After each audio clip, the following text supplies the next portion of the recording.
Good morning. Today I'm in a 2024 Mazda Miata ND3.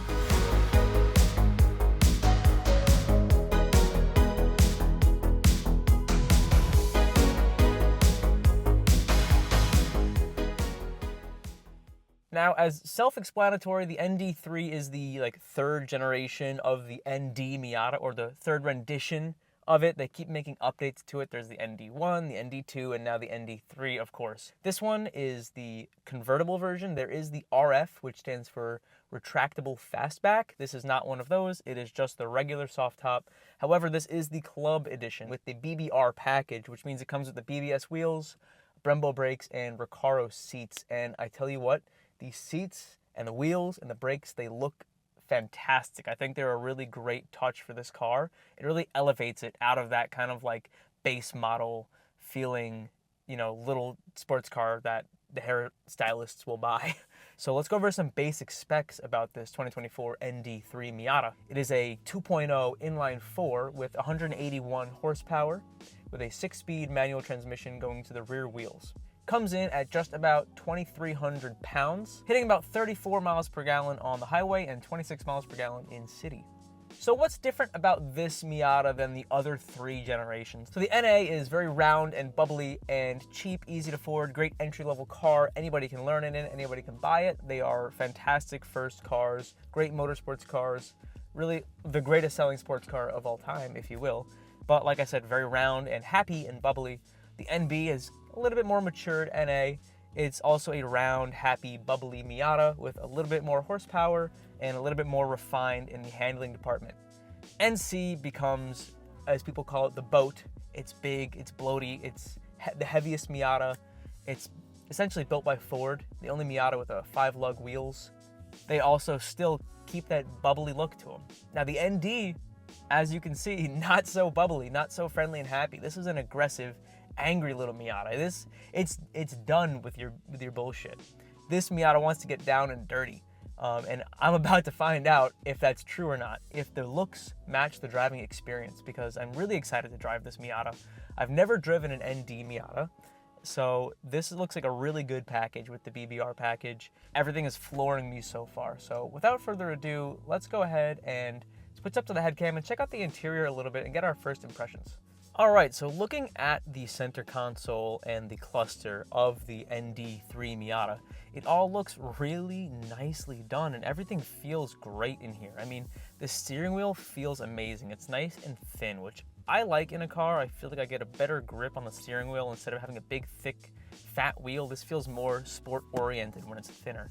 The finishes on everything is really nice. The little chrome/satin silver touches in the cluster and on the steering wheel, the shift knob and the trim is a really, really nice touch that I love.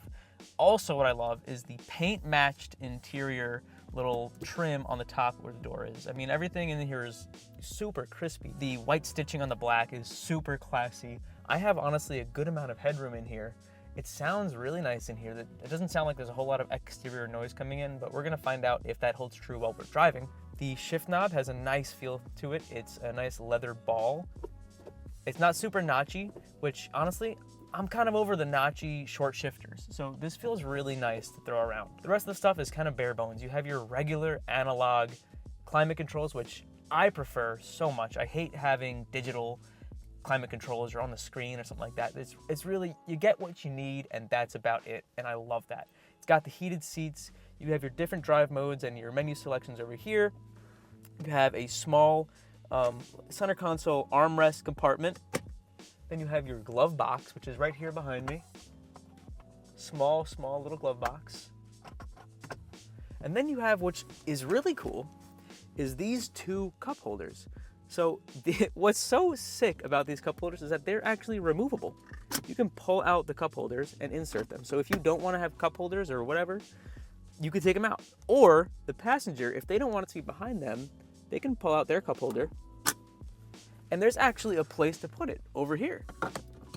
So the passenger can change their cup holder location. That is so fascinating to me, and it is so cool to have modular cup holders in a car. So let's turn the car on and see what kind of features we have in our center console. Clutch in and push to start. So this car is completely bone stock. It comes with the front lip and the side skirts and the rear spoiler. It does have hood struts, the trunk spring, little spats in the front, just little tiny touches for everyday use. This is his daily driver. Speaking of the owner, this is owned by my good friend Ian. Go check out his page on the screen right here if you enjoy airsoft or autocross or anything like that. He is an avid autocrosser and an avid airsofter, so check him out. So looking at our cluster, it looks pretty dang simple. You have a very nice, big, giant center tachometer, which I love having the tachometer in the center. I think it's so much better for a sports car than off to the side and having the speedometer there. Then you have your coolant temperature and your trip meters, average miles per gallon, your fuel gauge, and then on the right you have your miles per hour speedometer. Looking at the center console at the infotainment center, you do have a little dial here where you control everything. So let's go home. You have a couple different options: navigation, communication, music, entertainment, information. In here you can go to vehicle status monitor, and you can see when your next oil change is due, maintenance details. In fuel efficiency monitor, here you can see your fuel efficiency, almost like they're advertising this as an economy car. But other than that, it's super bare bones in here and it's very nice. Everything else seems really nice in here, very good to the touch. You have your electronic mirrors, your windows, and your lock switch. It's very basic, very kind of bare bones in here, which I can really appreciate as somebody who, when I'm buying a Miata, I'm not buying your bells and whistles car. I'm buying a sports car that I want to drive. So with further ado, let's go ahead and drive this ND3 Miata. All right, so I did find something that I have a gripe with this car, and it's the fact that there's no side pocket on the door. I would at least like a side pocket for me to put my wallet in. Other than that, though, you really can't complain. Well, first things first, the clutch is magnificently easy to use. It really takes no effort. It's very smooth. There's really no jerkiness. First gear is not tough. The clutch is very forgiving. So another feature that I've noticed that I actually like in a car is that it has manual seats. So let's see what this car can do, really. Let's turn it into race mode. So this has just about the same amount of horsepower as my IS300, or maybe a little bit less at the wheel, but it's a lot lighter. So I'm pretty curious to see. I've never driven an ND before, only NAs and NBs. The brakes have a great feel to them. They're touchy, but they're super firm, which I like. I hate when it's a spongy brake.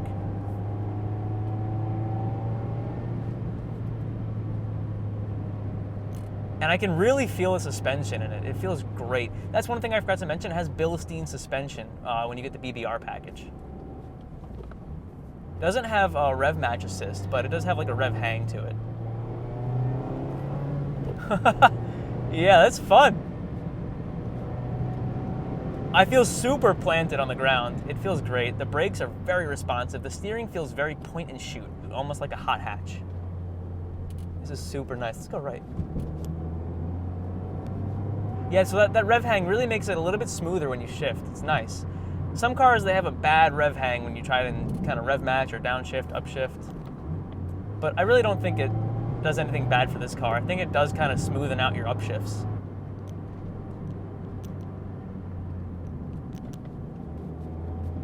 Oh yeah, it's on the floor.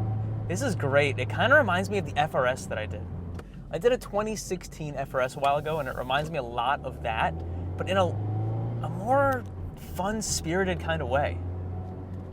It absolutely still holds true to that Miata feeling, though.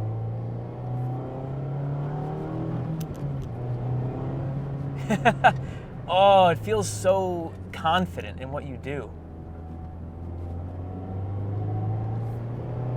It has great pickup, too, for being a Miata. I mean, this is a pretty powerful Miata at 181 horsepower. Oh, wow. Oh, it has great pickup. And the steering feels so good. It feels so planted and light. Oh, man, this would be such a track weapon. Oh, my God. Oh, it's so light. It just tosses that front end right in. Just like an NA, but it's like what an NA should be. I mean, NAs are fantastic cars, but if you perfected an NA Miata, it would feel like a stock ND3 Miata. So what is this car really competing with in today's market? Well, obviously, the BRZ/GR86. I mean, I feel like that's the most direct comparison we can really make. You have a 4-cylinder, lightweight, rear-wheel drive enthusiast car. Who else is really making something like that? I mean, yeah, you can look at the Supra and the Z, but those have way more horsepower, bigger engines. I don't really consider those to be in the same class as the Miata. Who else is making a lightweight, rear-wheel drive, economy sports car? Really not many people, and honestly, I think that's something that Mazda is always going to have going for them, is that they have the Miata, and it's always going to be that staple of entry-level, fun sports car, motorsporting beast that everybody can love. I mean, if you don't like a Miata, you're either lying to yourself or compensating for something.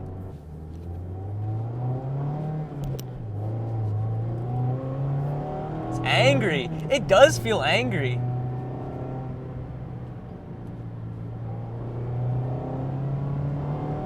It has great throttle response. Fantastic throttle response, great brake response. The steering feels super accurate. This is definitely like a well thought out sports car. There's no doubt in my mind. I mean, they had to have perfected this thing after making it for what, 40 years, 30 years? It's great. The suspension feels great too. You feel everything, but it's not harsh. You feel just enough what you're supposed to feel. It's not uncomfortable, and the seat is super comfortable.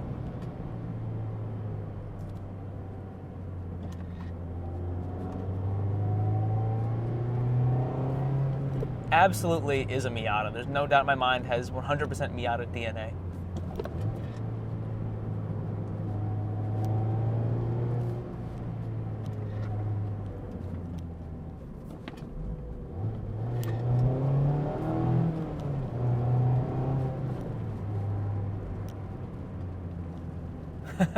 Oh, this is exactly the setting for this car, just ripping around on these back roads. All right, well, this has been a really fun drive. So let's get down to really our conclusion is, what does the Miata do well versus what does it not do well? Obviously, what it doesn't do well is storage, practicality. I mean, the trunk is a decent size. I have a clip of the trunk here. The trunk is nice and deep. I can fit in it as a 5'4" man, but you can maybe fit a luggage in there, maybe 2 luggages, some gear. But I think that if you're taking the family to a camping trip, you're not really gonna take your Miata. It's a great car though, other than that. It feels so refined, so dialed in. I mean, especially with the BBR package, that has to be making this super nice to drive with the Brembos and the BBS wheels and the Recaro seats. It really is exactly what you need. I think honestly, the only thing I would even do to one of these is just put an exhaust on it and maybe drop it a little bit extra. Yeah, the interior design, fantastic. I feel like this car really kind of compares to that Porsche 718 that I did, the Cayman T. This really kind of feels like it's competing with the Cayman T. I'll have to drive a GR86 or a BRZ to really tell you the main difference between this and one of those, but from the way the interior feels, I think the interior kind of competes with the Porsche interiors, as crazy as that might sound. But yeah, for like an entry-level sports car, I think these are like mid-20,000s. This is such a perfect car if you want a sports car or a daily driver. It's super reliable, it gets great gas.